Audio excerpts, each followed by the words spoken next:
Bugle, audio newspaper for a visual world. Hello, Buglers. I am Andy Zaltzman, and welcome to issue 4287 of the Bugle, audio guide dog barking into the void to try desperately to ward off the unquenchable postman of reality. It is the 15th of January, 2024, as we record, a day that will have already gone down in history by the time you listen to this pod blast. And once again, we are looking at a world that is not quite living up to its potential for, let me just check the official numbers, the 1 millionth week in a row. And I think that basically coincides with the start of the beginning of human civilization as we know it. I'm sure that's purely coincidence. Joining me today to shut the eyes and drink the teas, I'm more than delighted, beyond ecstatic, borderline delirious, to welcome, firstly, from up the road in South London, Nish Kumar. Hello, Andy. Hello, Buglers. Happy New Year. How's 2024 treating you so far? It's going pretty well. It's going pretty well, unless you think about anything. Yeah, see, maybe that's we've learned that now we're in the fifth year of the decade. That just ignorance is not bliss, but ignorance is tolerability, and I think as long as you've managed to work out a way to mute the words news on all of your devices, it's absolutely peachy. Also from up the road in South London, then up the railway line, then along the underground, then into the airport, then onto an aeroplane, then an 8-hour flight, then a shuffle through immigration controls and a taxi ride through San Francisco. It's Nato Green! Hello, Andy. Hello, Nish. Hello, Buglers. How are you? Hello, Nato.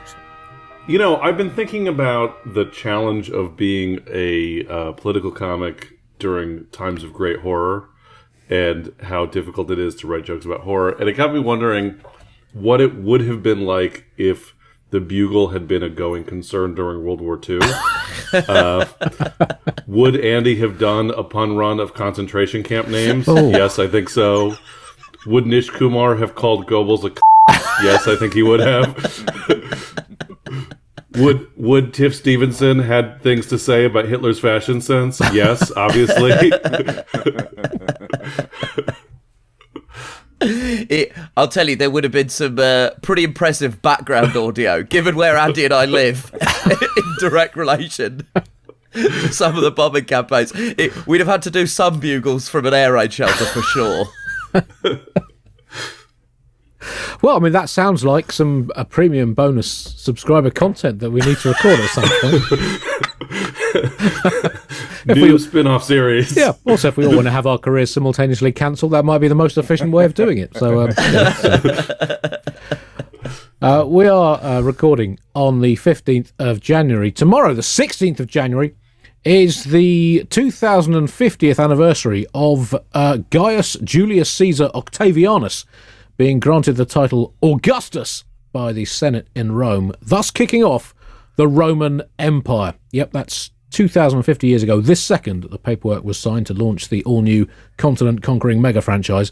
And news reaching us as we speak that Roman history from this moment in 27 BC up to and including the death of Emperor and Stoicism superstar Marcus Aurelius in 180 AD has just been bought by the Saudi Arabian Public Investment Fund, meaning that, amongst other things, the works of celebrity poet Ovid, the pioneering MMA arena, the Colosseum, and the Roman conquest of Britain have all been reattributed as achievements of the House of Saud. A few extra questionable slayings for dissenting voices to add to their catalogue too, so that's always nice. On the 17th of January in 1920, so 104 years ago, alcohol prohibition began in the United States. How's that going, Nato? 104 years on, is it looking? I mean, you did show us your booze cabinet just before we started recording this. I was just going to say, we should probably flag for Buglers that just before we started the official record, Nato showed us what he described as his midlife crisis, and it was Dean Martin's liver just spilled out onto some very, very fashionable looking shelving. Yeah, well, I mean, look, don't you need 6 or 7 different kinds of Amaro around the house? Yeah, I did come back from a holiday in Spain about 18 months ago with 12 different vermouths, so I'm not really in a position to judge, criticise, but only to admire, Nato. Noel Coward didn't have 12 different kinds of vermouth.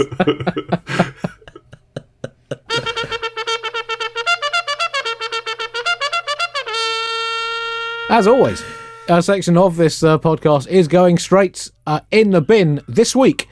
Well, it's been the annual Consumer Electronics Show, which we touch on every year, every January. The world meets. We reported last week on the Smart B-Day, which was exhibited at the CES this year. It's an annual festival that mixes human ingenuity with human tendency to use that ingenuity to make fucking ridiculous things that no one needs, which is not a modern thing. It's always been the way. Well done, oof, that's amazing, but I didn't actually need a picture of a bison on the wall of a cave that you have to crawl 50 metres to get to, because I already have 34 other pictures of fucking bison there, you fucking idiot. It's always been the way. It's just the way humans exist. So we look at some of the other exciting products displayed at the CES 2024.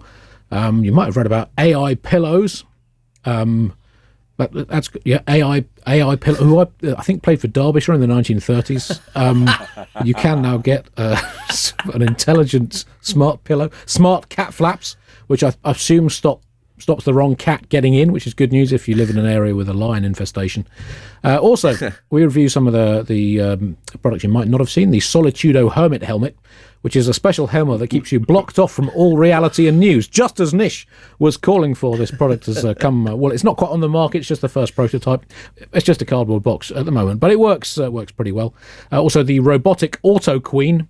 This is very exciting. Could sell huge in Britain, still coming to terms with the loss of our beloved monarch 18 months ago or so. You can choose from the VT1, the EZ1, or the EZ2 models. That's Victoria, Elizabeth I, or Elizabeth II for your robotic auto queen, or LTF, that's Latifah for the international audience. And it provides all your queenic needs in the queenless aftermath of the Queen's Queendom, which sadly ended in the month of Elizabember, as it's now called, 2022. We review the Invisibath, the world's first invisible bath. I'm not sure what the purpose is, but it's nice to have the option of taking a bath without having to look at an empty bath whenever you're not using your bath. Smart stilts. They rise up and down to the height required for you to peep over whatever wall or fence you're trying to peep over. The Sculptutech Michelangelo Insta David, which links up with your internet browsing history to work out your favourite celeb, family member, sports star, or even politician. And every morning sculpts a life-size naked figure for you to enjoy in a purely artistic manner. Of course, you simply fill the Michelangelo with powdered marble, set the timer and wake up to your own personal David with optional added speedos if you don't particularly enjoy the look of plums before breakfast. We've got the and also we review the Speedy Lunch Smart Sandwich. This is a very exciting development in food tech. The Smart Sandwich is filled with all manner of digestible and biodegradable food tech wizardry. It links up wirelessly without wires to your smartphone, so you can follow how much of your sandwich you've eaten already, how much you still have left to eat, both as a percentage and a PNMR rating, that's potential number of mouthfuls remaining, based on a scanning of your mouth size and data from previous sandwich eatings, plus the estimated time required for you to finish your sandwich and how much work you could get done per mouthful by eating the sandwich at your desk using the optional accessory of an automated sandwich eating arm, plus an ETCD, your estimated time of completed digestion, so you can schedule in your UBBs, unavoidable bathroom breaks, for the exact moment you will need to take your bath in the bathroom, as Americans would say. The Speedy Lunch Smart Sandwich also provides you with suggestions for bread type, filling, spread, garnish, and angle of cutting to maximise the nutritional value of your sandwich while minimising the time lost from your working day, and provide you with a 10-year sandwich planner with up to 3,653 different sandwich options to ensure that you never eat the same sandwich twice in a decade, as repetitious lunching has been shown to decrease office productivity by up to 0.042%. At just $79 per sandwich, plus $99 for at-desk drone delivery, or a bargain $40,000 for a year's supply, the Speedy Lunch Smart Sandwich represents an affordable way for you to lunch smart in today's competitive marketplace. Exciting times to be eating. That section in the bin. Listen, ever since we mentioned the subject of Nato's extensive alcohol collection, I've thought of something that, even as I say it, I know is going to come back to bite me in the arse, because whenever I engage the listenership directly of this show, it tends to end with my Wikipedia page being locked and only able to be edited by moderators. I'm just putting it out there. Bugle cocktail menu. What are your Bugle cocktail ideas? At the moment, all I've got is a Coup Martini and a Zaltzman Manhattan. But I'm sure people will be able to come up with some really, probably, I imagine, quite disgusting cocktail ideas. Right. Well, this sounds like we are throwing this open to our listeners. Do email us in. As I say, I do so with full knowledge that it's going to come back and blow up in my face. I did once throw things open to the Bugle listenership, and it's ended up with, I would say, once a year, somebody asking me about when I'm planning to pitch Nude with Nish to a television commissioner. But I'm throwing it open to the Bugle listeners. The thing with Nude with Nish is, I can't remember how long ago that was first suggested. It must be, 5 or 6 years ago that Nude with Nish was first suggested. I think, it must be, surely. I mean, at that point, it would have been maybe top 10, 20% most ridiculous shows on the TV now. Yeah. I'm not sure it's even in the top half anymore.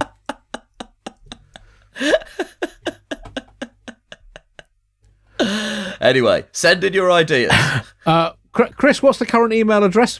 Andy, it is hellobuglers@thebuglepodcast.com. So do actually something I think we should try and get a little bit more of. Don't forget, if you are a premium level voluntary subscriber, you can email us in with questions for Ask Andy, the monthly subscriber only show in which I answer all your questions. But do send in your suggested Bugle cocktails and any other correspondence to that email address. The Nate old-fashioned. There we go. What makes an old-fashioned more depressed and Semitic than it was already? I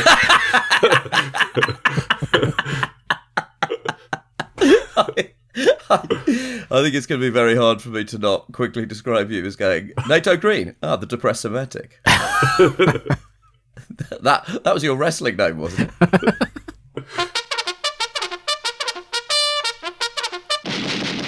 Top story this week: World War III might be breaking out again. I mean, this is basically the state that we're currently in as a planet. That World War III might have already broken out. I'll tell you what I was thinking last Thursday, NATO. I was thinking we're over 10 days into the year, and whilst Ukraine and Gaza are still ticking along in full boom, there hasn't yet been an outbreak of armed conflict involving major global powers that has the potential to escalate into something terrifyingly bigger. So can't complain about the year I've been receiving as a consumer so far. Then, on Friday, it appears that Britain and America started bombing the Middle East, albeit a specific part of the Middle East, targeting the Houthi rebels in Yemen. Nish, I know, I assume in all the TV shows you've done, your various travel shows and things, you must have done a bit of a stint with the Houthis.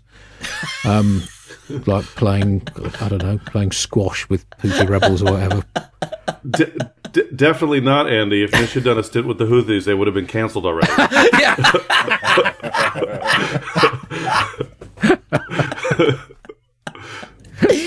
This is the thing. The US and the UK has learned nothing. You don't get rid of these groups by bombing them. You get rid of them by commissioning me to do a television program with them. I've taken down whole networks, not even just individual programs. Are you telling me that if you didn't commission Nish Hangs with the Houthis, the entire situation in Yemen would be resolved within 6 months? 6 months? Yeah, that's one of your longer runs. Right?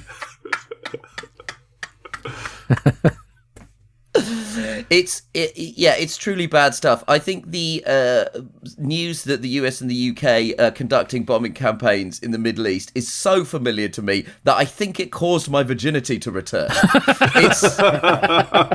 It's immediately put me back to 2002. The background to this is that the background to this is a big placard that says, oh shit, everything's been fucked for a hell of a long time.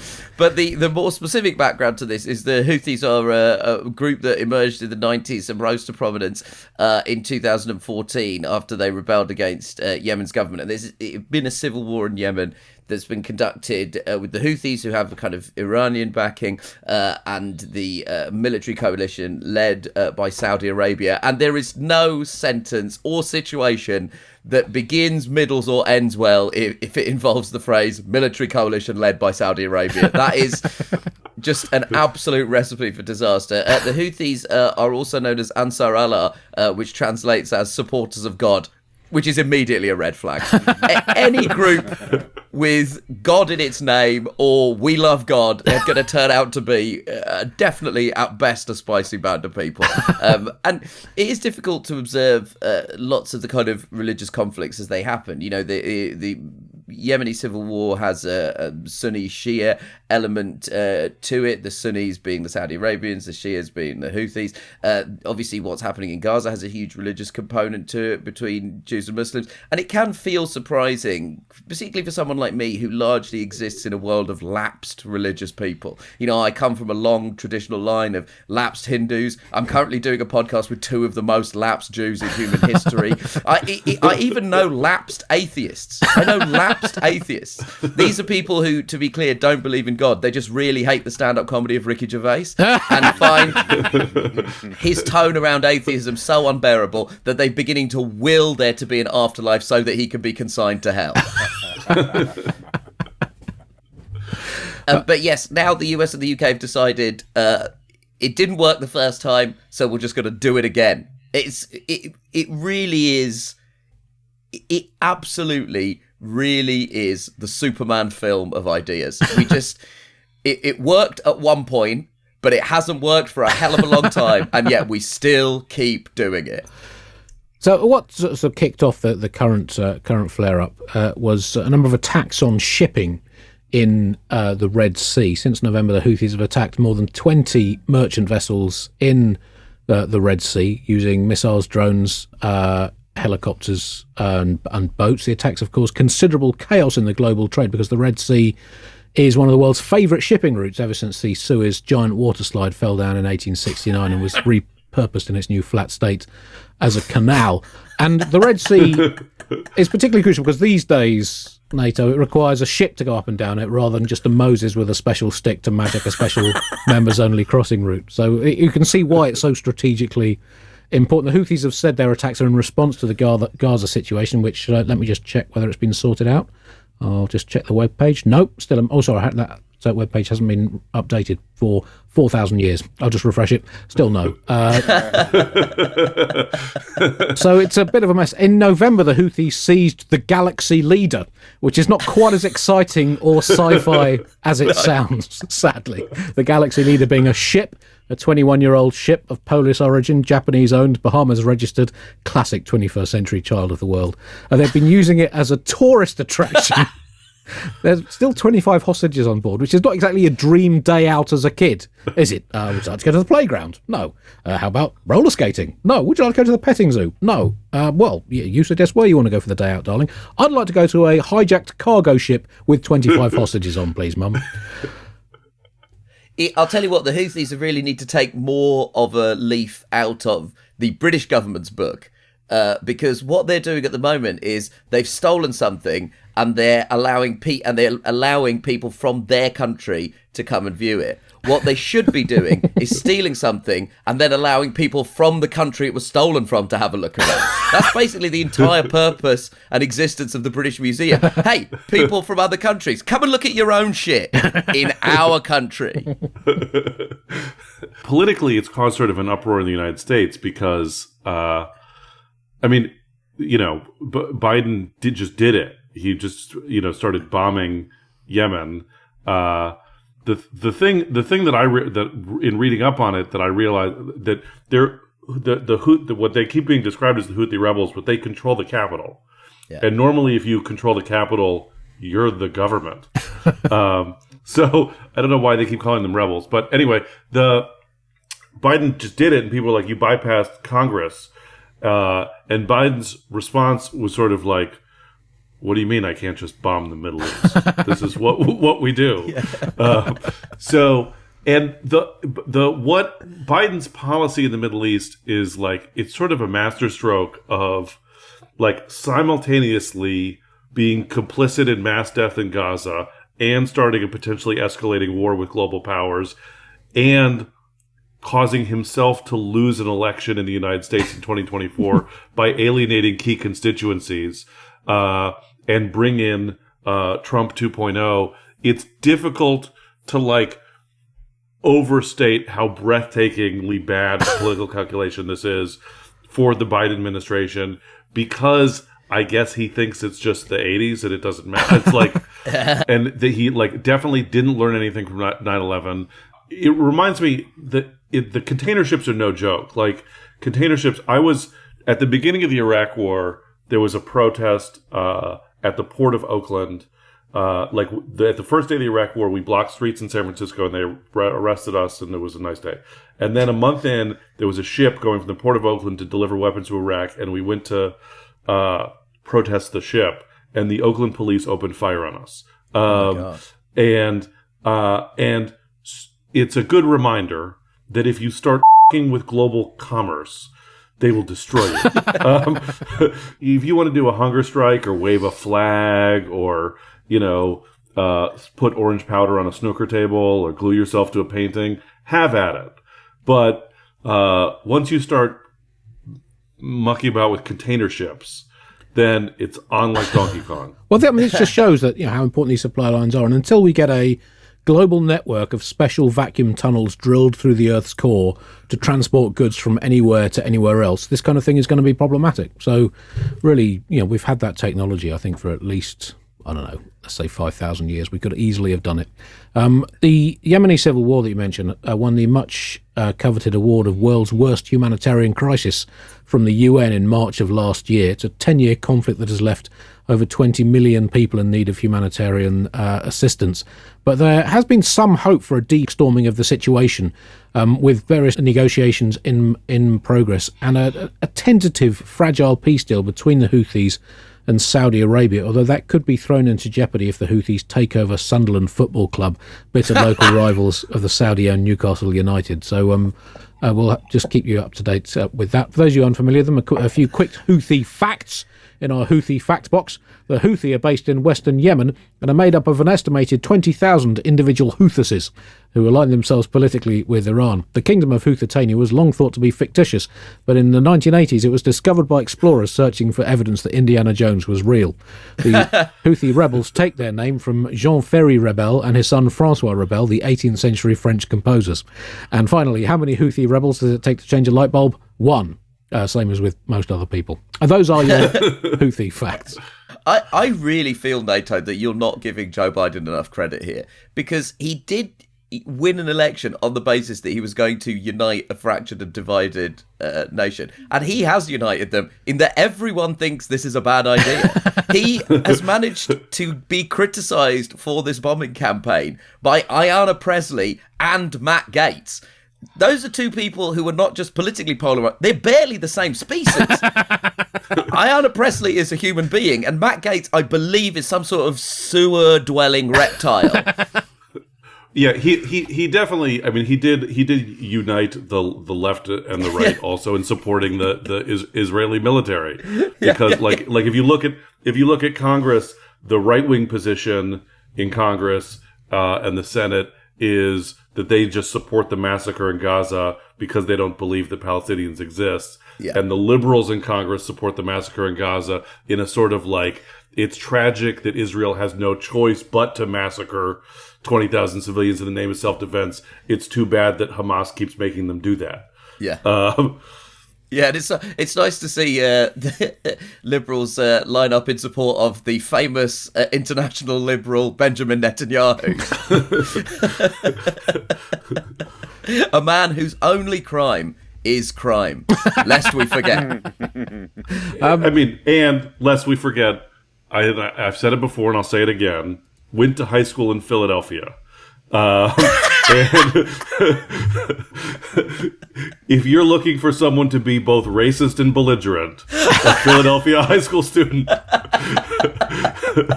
is going to be your top choice.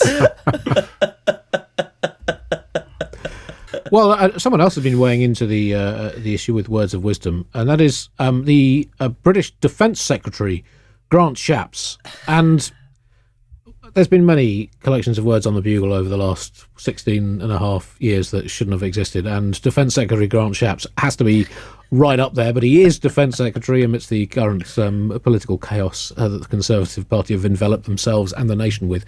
But he said Britain should prepare for further wars involving China, Russia, North Korea and Iran erupting in the next 5 years. He said, "We've come full circle, moving from a post-war to a pre-war world." Well, for a start, that's half a circle. And not a very semicircular half a circle either. It's more like a squiggly line that looks like a drunkard has tried to paint an extended middle finger on a moving bus. But anyway, you can sort of understand what he's trying to say. He carried on, said, "An age of idealism is being replaced by a period of hard-headed realism." So, this age of idealism, I'm sorry if you missed it. I think it lasted for about 48 seconds during the fireworks displays on Millennium Night. And hard-headed realism, I mean, that's not really been massively prominent in certainly Grant Shapps' Conservative Party over the past 13 years that they've been in power. Mop-headed quittery, that's generally been their MO for as long as anyone can remember. But I'm not sure hard-headed realism is what you think of when you think of Grant Shapps. And we should remember, we have to take it with a bit of a pinch of salt. This is, as I said, Grant Shapps talking, a politician best known for being inexplicably in office and also for pretending to be people that he isn't. Strange times. One of the key positives for Rishi Sunak, and I'm using key there incorrectly. I meant to say one of the only positives for Rishi Sunak at the moment, who this morning has received some polling data that, when you plot it out in a graph, spells out "go f*** yourselves." One of the few positives for him is that he has had a bit of an opportunity to sort of, look like a bit of an internationalist and actually repair his reputation with the White House. The relations with the White House and Downing Street have been pretty sort of frayed of late, but Grant Shapps even managed to this in no way positive for anyone other than one specific guy in Britain's situation, because when he was asked before the attack on the Houthis happened whether it was going to happen, he used this phrase: "Watch this space." Watch this space. That is not an answer to a question if the question is, are you going to bomb people in the Middle East? That's the answer to the question, when is your mixtape dropping?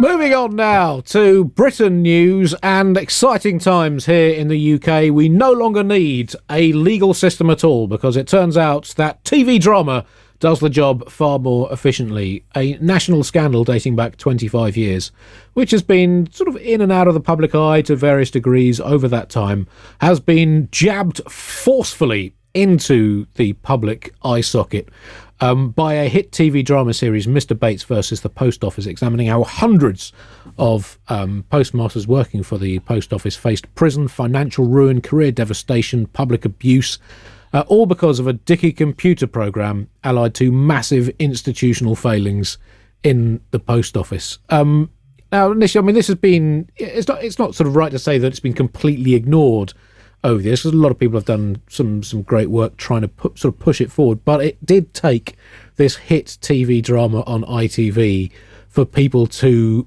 properly give a shit about it, and for politicians to start talking about it as a mainstream issue and one of the great miscarriages of justice in our country's impressive history of miscarrying justice.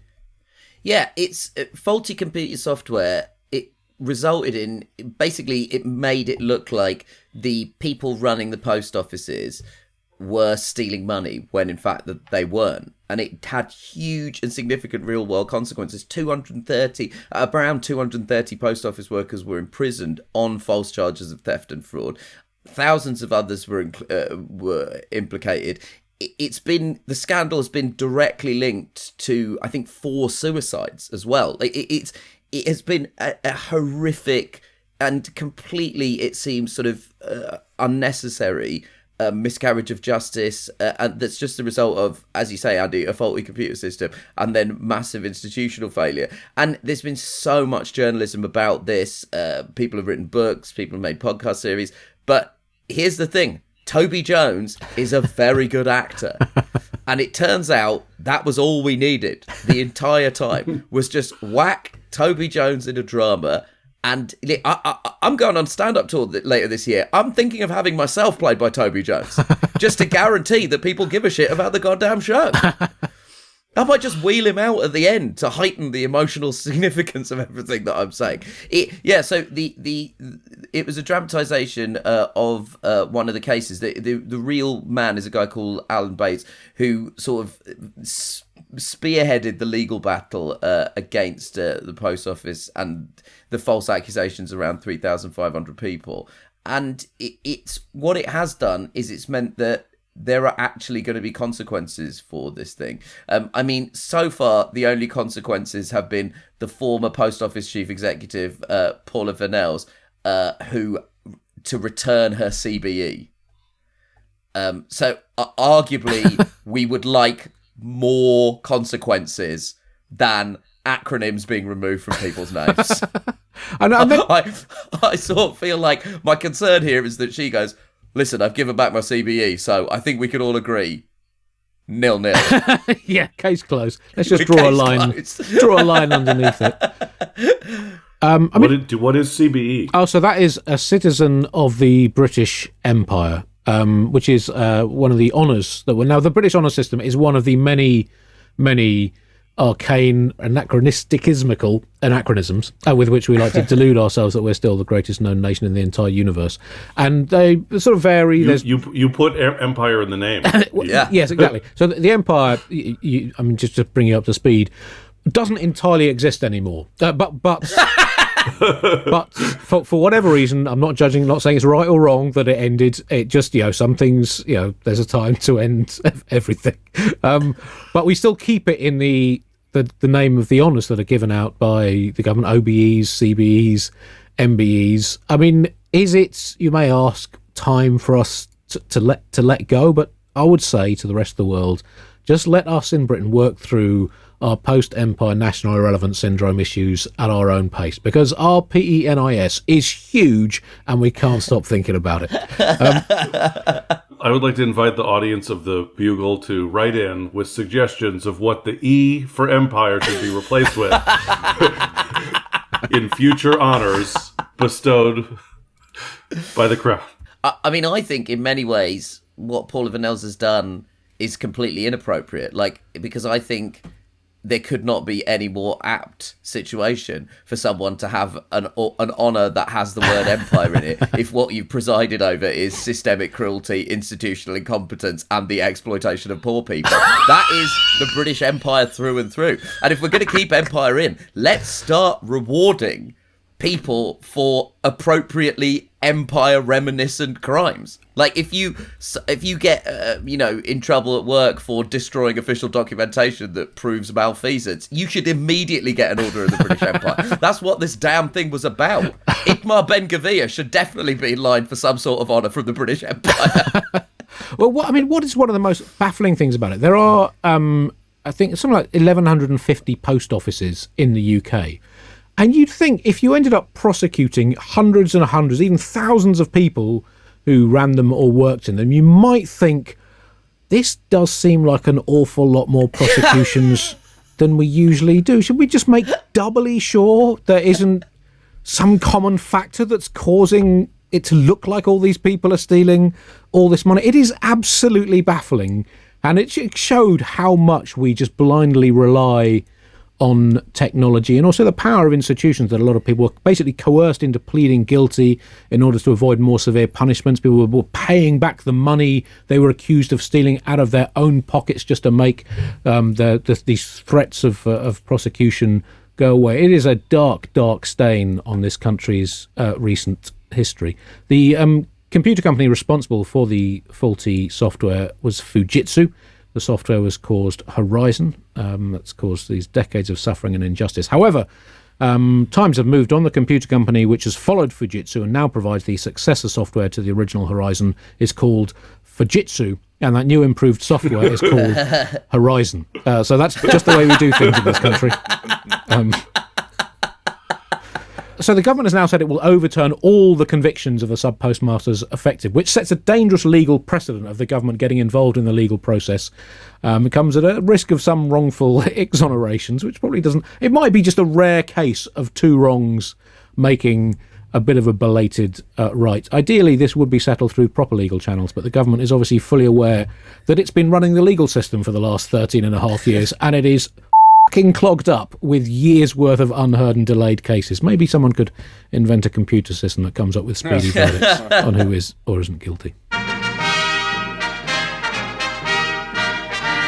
American news now, and, well, there was only... USA! USA! There's only one Bugle co-host that we could really have got to talk about this story. I mean, any story that involves the phrase secret underground tunnel is bound to get our full attention as a species. It's probably just some evolutionary relic of how we all come into the world.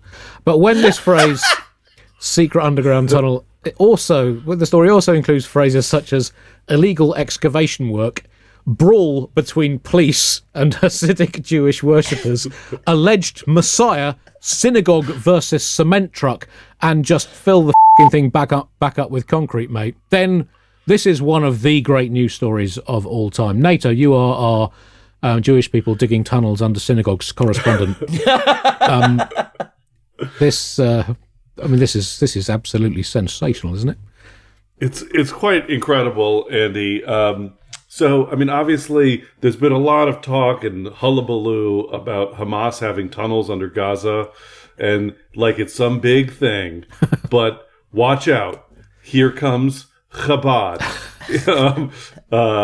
Last week, there was a brawl between Hasidic Jews and Chabad and New York police. A secret underground tunnel had been discovered. The police wanted to close it because it was illegal and unpermitted, and so the Jews went to fight them. Now, I should say, if you haven't spent time in Brooklyn and don't know about the Lubavitcher Chassids, it's so Jewish there that when I go, I am not Jewish. They're and so it's the home. It's Chabad World Headquarters.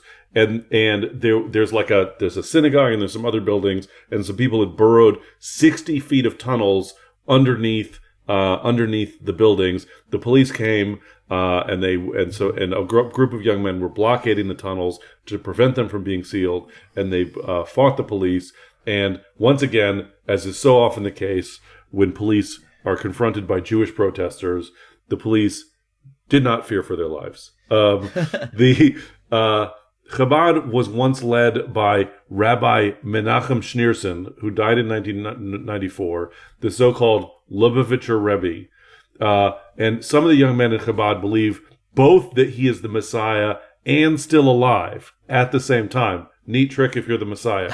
Because the Messiah is supposed to go away and come back. Not, you know what I mean? Is he... Which is it, guys? Is he going to go away and come back at the end times, or is he just like chilling in Brooklyn eating at a halal cart? If he is the Messiah, I mean, just from an artistic point of view, he was quite an old man, wasn't he, when he allegedly died? And Jesus was a hot young dude, and I mean, it's going to be a challenge for artists to make that look quite as exciting as ripped Jesus with an absolutely sensational six-pack, isn't it? Yeah. Bugle listeners, if anyone wants to send some nice oil portraiture of a loincloth wearing Rabbi Menachem Schneerson, please email it to Nish Kumar at thebugle.co.uk.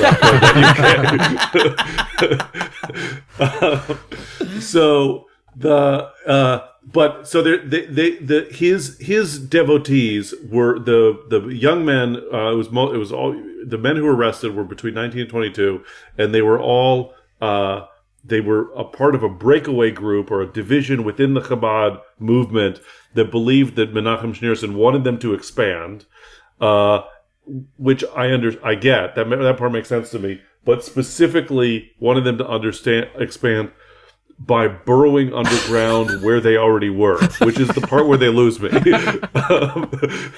Like, if the Messiah wants you to expand, your answer is, let's build a wine cellar. Like, it's like let's build a wine cellar and a dungeon and call it a day. Like, it's a weird form of messianic expansion. So I think it's an interpretation of what the Messiah wanted that was both literal and wrong. And then their tunnels, they dug 60 feet of tunnels that threatened the structural integrity of the buildings above them, which just goes to show that these Hasidic Jews, they're no Hamas. That if they wanted some good tunnels, they needed to get Hamas in there. They make some tunnels. And if you're wondering, yes, there is a whole series of videos on TikTok of how Hamas builds tunnels. But I don't know it's such a weird thing of like religions in their tunnels, man. Hamas, tunnels. Chassids, tunnels. Druids, tunnels. 12th century fin-tailed monks near Durham, England, tunnels. If you're a religious fanatic, you're like, I want to do one thing, is commune with the Lord and also burrow underground. I want to get closer to the Lord and earthworms at the same time. It's like a very weird manifestation of faith. Why are they all trying to dig closer to hell? Yeah, right. It's just how hard it is to get a building permit in New York. But the attorney for 5 of the men who were arrested said that his clients may have suffered from a little naivety, but had no intention of harming the building structure. I mean, does that count as naivety, digging a tunnel under a building without thinking what happens if this ruins the building above it? I think that's a little more than naivety, is it? I have to say, if you don't realise that digging a tunnel directly underneath a building might affect its structure, that goes beyond naivety. That is like me getting 16% on a geography exam in year 7 at school and saying, listen, in the end, I was quite naive to think I could guess what Ordnance Survey symbols meant. It's like these.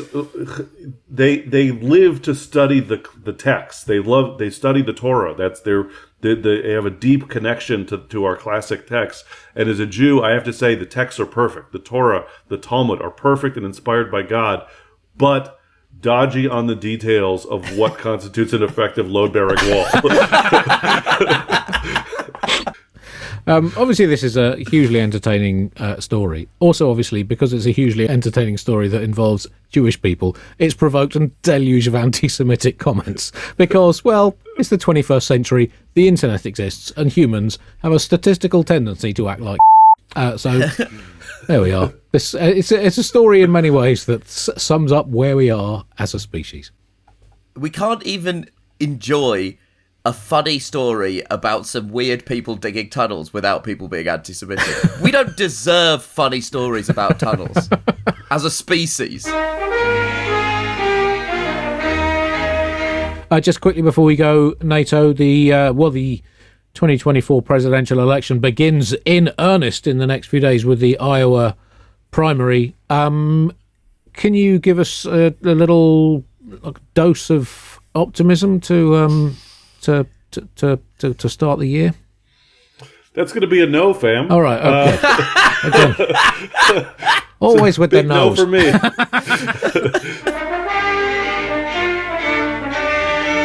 Just time to plug the Bugle live tour in March across the UK. Details on the internet, specifically at thebuglepodcast.com. Do help keep this show free, flourishing and independent by joining the Bugle voluntary subscription scheme. To give a one-off or recurring contribution, go to thebuglepodcast.com and click the donate button. Also, as Chris told me to do last week, I'm going to tell you to follow the show, which apparently is Youth Talk for subscribe. Nish, anything to plug? Yes, I actually have you can buy my stand-up special from my website, nishkumar.co.uk.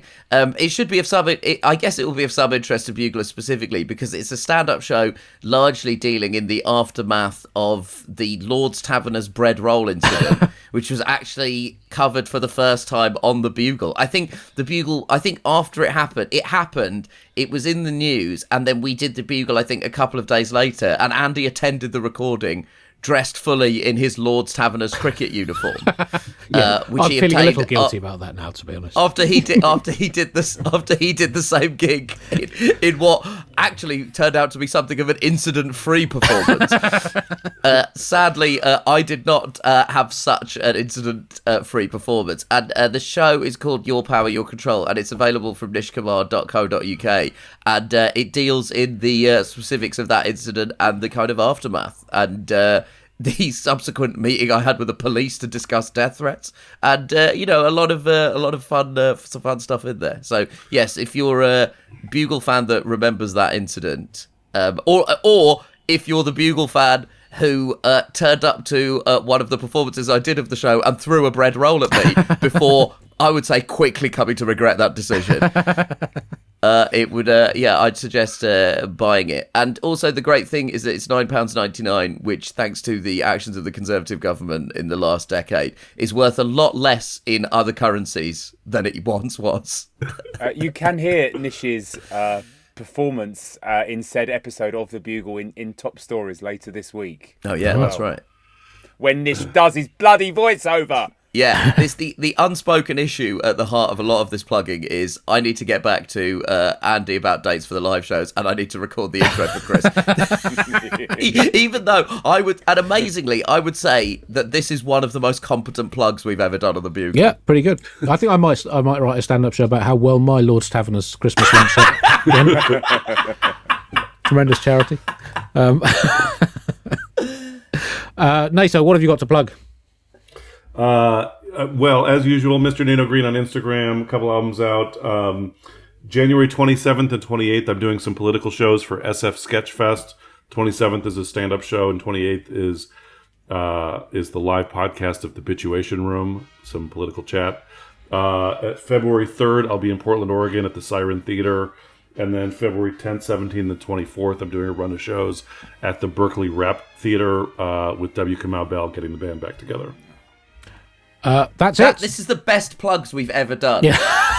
Everybody knew all of the things that they needed to know. Yep. Everyone had the websites. We didn't also, when people say that the plugs are bad, I'm like, Chris edits them. Yeah. Like, as bad as they sound, he's cut out various episodes I've done of this. People going, oh, hang on, I just need to quickly Google myself. Just to, so you think the plugs are bad, but you're listening to an edited version of them. As they say, Nish, you can't polish a turd.